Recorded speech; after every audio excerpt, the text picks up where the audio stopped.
the weapon that destroyed Hiroshima back in 1945 had a yield of about 15 kiloton.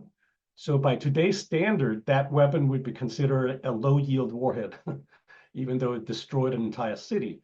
But today, most weapons typically have yields in several hundred of kilotons.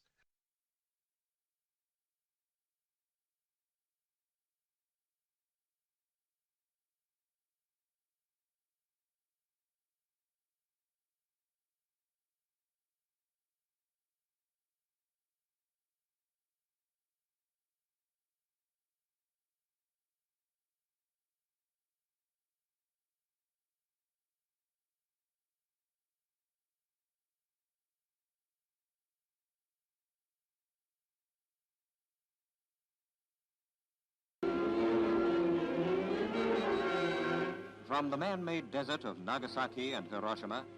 Because you have to remember that at the time, U.S. conventional bombers had been carpet bombing and firebombing Japanese cities for months and months. Hundreds of thousands of civilians had been killed.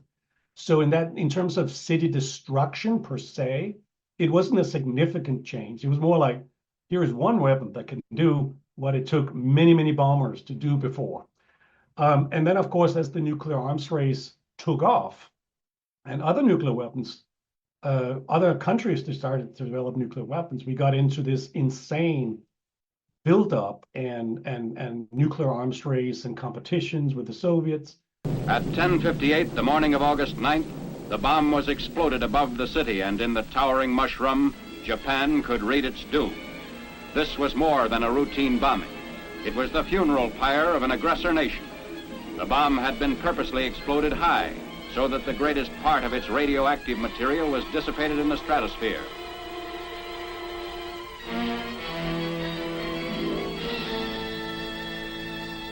The countries, there are 9 countries that have these nuclear weapons. But overwhelmingly, and we're talking about almost 90%, are in the arsenals of Russia and the United States. These 2 countries are the ones that have, by far, the most nuclear weapons. And that has always been the case. So part of it is because of their experience with the Cold War, the role in the arsenals they developed at the time, the strategies, et cetera, et cetera.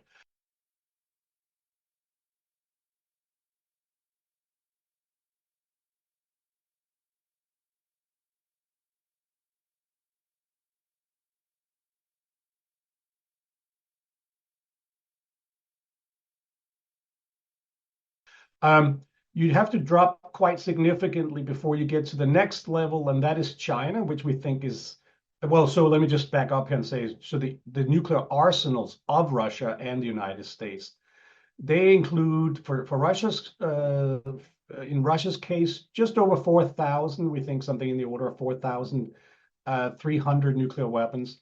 The United States a little lower, about 3,700 nuclear weapons in their arsenal.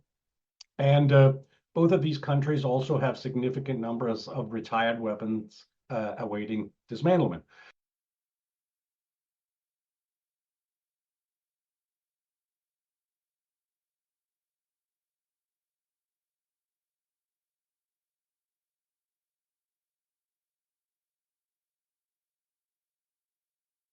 From that, you go down to countries like Britain and France that both have around 200 plus 250 to 300 nuclear weapons. And so then you get to India, Pakistan. They have around 170 or so nuclear warheads each. And from that, you go down to Israel, that we think maybe have some just under 100, perhaps 90 nuclear warheads. And then the lowest on the list is North Korea. We think they have something in the order of about perhaps 50 nuclear warheads.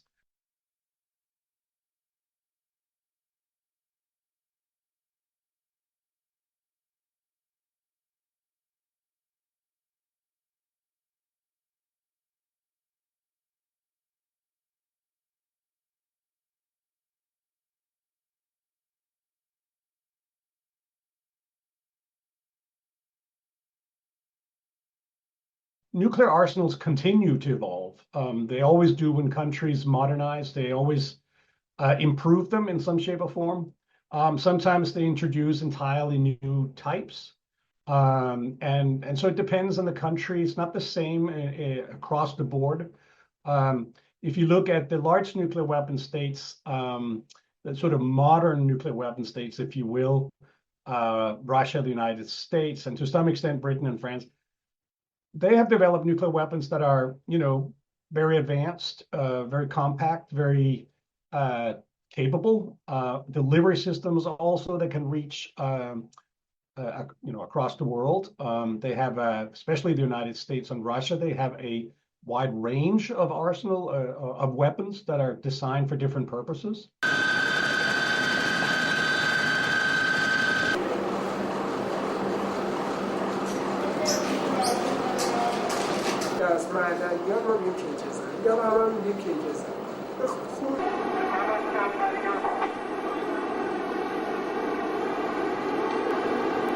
They've detected signs that scientists and engineers in the Iranian system have started examining options for how they could speed up development of nuclear weapon if the Iranian leadership decided that they should go for a nuclear weapon.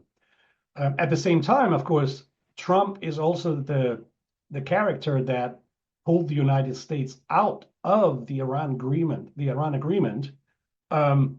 back in 2018. And that was the agreement that put severe constraints on Iran's ability to produce enough material for a nuclear weapons development. So, of course, after Trump pulled the United States out of that treaty, the Iranians have not surprisingly increased their inventory and how much of it is enriched to high levels.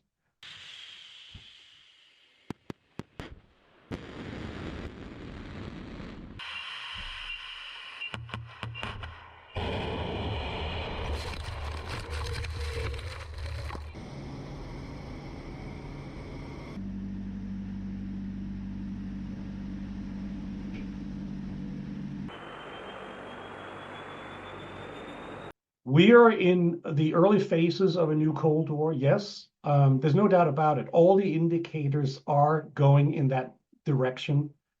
Increased antagonism, norms, agreements falling away, buildup of nuclear forces, modernization of nuclear forces, etc. Those are all the indicators that can evolve into a sort of full-scale nuclear war, no doubt about it.